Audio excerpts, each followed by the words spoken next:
Hello, welcome to another Dome Keeper video, but this time I'm just going to be looking at the patch notes. These are the January 5th, 2023 patch notes, and it's mostly just a balance rework, but a pretty significant one, especially for Sword Dome. So let's look through it. First of all, tone down the Stag. 80%ed the health and the damage of both of its attacks. So the Stag is the enemy that walks and shoots off a whole bunch of projectiles into the air. Once it gets close, it starts shooting one big projectile on the ground. All the damage has been taken down. All the health has been taken down. This is a nice thing, especially for sword players who don't have a way to dissolve projectiles. But this enemy was not really the problem. The problem in the last patch was Scarab, and Scarab was so strong that it was making it impossible for people to get high scores. The leaderboard scores were significantly lower than the one for the previous season for almost everybody, because runs would just end due to the Scarab. And I had a whole bunch of runs that just died. So the Scarab's a big flying enemy that centers itself on the screen. It can put up a shield that goes invincible, and then while it doesn't have its shield up, it shoots out some really high damage projectiles in the air. So it also has lost 200 HP. You'll be killing it a good deal faster. Its damage has been cut almost in half. 40 damage to 25 damage. That means it's a significant enough damage decrease that you maybe can get away with focusing other enemies first and then dealing with it. You can out heal it a lot more than you were able to before. Before it would just be run ending if you can't deal with it. But this third point here only goes invisible once. It sounds like a nerf to the Scarab. It's not a nerf to the Scarab, because when the Scarab is invincible, it cannot attack you. You can't attack it, but it can't attack you. So its invincibility periods were the only way you were able to take out the rest of the enemies on the screen. You would put it into invincibility by hitting it a little bit, and then you would kill the other enemies. Now that it only goes invincible once, you have to deal with it sooner or just tank the new 25 damage projectiles. So it's kind of been nerfed, but also buffed. I will say, though, that this huge damage down is going to be enough that I think we start to see runs go long again, and we start to see players able to put up some pretty high scores. Increased Sword Dome health by 25%. That is a ton.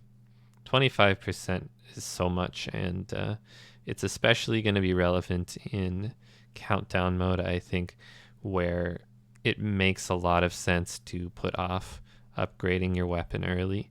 This extra health is going to let you tank some more damage while you upgrade your resource generation and you send away resources.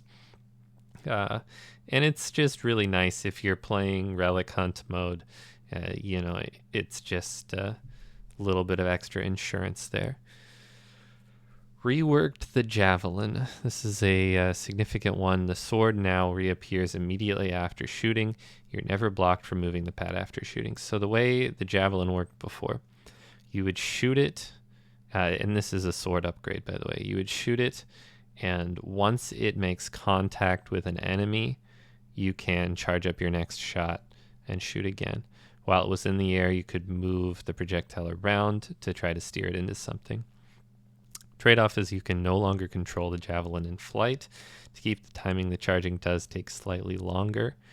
So this is going to be probably a little bit better overall, but I guess in the case where you were landing all your shots before, you were able to shoot a little bit faster, if I'm reading this correctly. But that only is if you're hitting things quickly, right? Because now the sword reappears immediately after you shoot. You can recharge your next shot. I think this makes the Javelin better, without a doubt. To improve feedback on charging being finished, it no longer charges linearly and ends with a sound and an animation. Okay, so those are just aesthetic to, help the player out a little bit. So Javelin is going to be, this mostly makes it a lot easier to use, makes it make a lot more sense. It was fairly confusing before.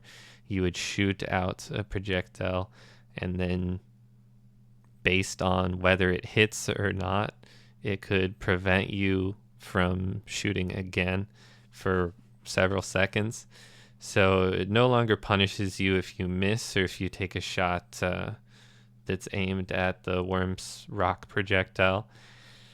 So a good change, I think. Buffed sword fast stab damage across all upgrades. I wish it told me how much. How much did you buff the fast stab damage? But regardless, this is the same track as Javelin. So I think this just reinforces taking fast stab over long stab. And another sword buff along with the health increase means we might start seeing some really strong sword runs on the prestige leaderboards.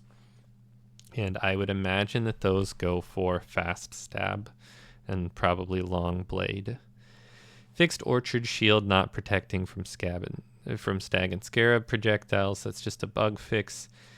Nice one to have though, but the Orchard was pretty bad to begin with, and this is not going to make it good. Orchard Shield also blocks worm rocks. Yeah, it seemed like it always should have.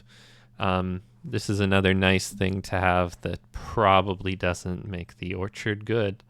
Tree Seed won't grow on indestructible tiles anymore. It was kind of odd that it would before. I don't think this changes much in terms of, you were not ever trying to plant the seed on indestructible tiles before. At least I wasn't. So this is just, I think, making it work the way that it seems like it should. Halved the cost increase of buying lift orbs repeatedly. So before, the lift was okay, but making it move a lot of resources quickly meant buying a lot of lift orbs, which got prohibitively expensive extremely fast. So halving the cost is actually pretty huge. I wouldn't imagine this makes us start buying lift orbs most of the time, but it will make it pretty good for your relic hunt runs. I think in Prestige you still just opt to take the teleporter. Maybe you take the teleporter and the lift, but even in that case, I don't think you invest too much into the lift because that's just resources that you're not getting back. Fixed gadget duplication exploit via saving and reloading in the right moment. This is one of the main ways that I think scores were cheated. It's certainly one of the easiest ways to cheat scores. You could get duplicate gadgets and then just keep converting those to Cobalt to send away. This was also something that would happen accidentally a lot of the time. Even if you weren't trying to cheat, you could get duplicate gadgets. I hope that that's fixed. That was a result of the gadget getting stuck in base instead of shredding. So hopefully that's fixed as well, but it's a nice bug fix regardless, and fixed a crash switching between some audio devices. Not something I've experienced, but nice fixed. Here's one of my favorite notes. Fixed rare crash when reloading save and Squidly Cave has been found. Now, it's not one of my favorites because I care that much about this crash. I hadn't encountered it, but the official patch notes are using the name Squidly, which is the name that I gave to this cave, suggested to the developers, and it's now canon. Very cool. Fixed stag and scare projectiles not getting reflected by Sword Dome. Very good fix. It was a very frustrating bug that now that it's gone, Sword is going to have a better chance of being competitive, although I imagine it's still got a hard time dealing with Scarab. The damage and size of explosion of projectiles is increased. That's, I guess, nice if you're running a fully upgraded sword. Just a little bit of extra damage. Fixed Scarab getting stuck outside of screen. Improved timing on Scarab losing its arms. I'm not sure how so. Fixed stun laser sometimes not targeting Stag, and fixed stun laser wobbling in place instead of targeting an enemy. These are not really bugs that were affecting me at all, but always nice to see them fixed. So overall, very happy with this patch. I'm kind of concerned by this only going invisible once for the Scarab, and I also think the Scarab attack pattern and the Stag attack pattern both shoot a bunch of projectiles on both sides of the dome, which makes it really hard for the sword to deal with because you can't really reflect on both sides. I think that double laser with dissolve projectiles might just still outclass the sword for that reason, but it's gonna be way closer than it was before. I would like to see more buffs to Orchard and Shield to make them competitive with Repellent, especially Orchard. And, obviously I want new content. I know that the devs have teased some new gadgets coming soon, so that's very exciting. But for now, it's a balance patch. That's all I got for you. Seems good.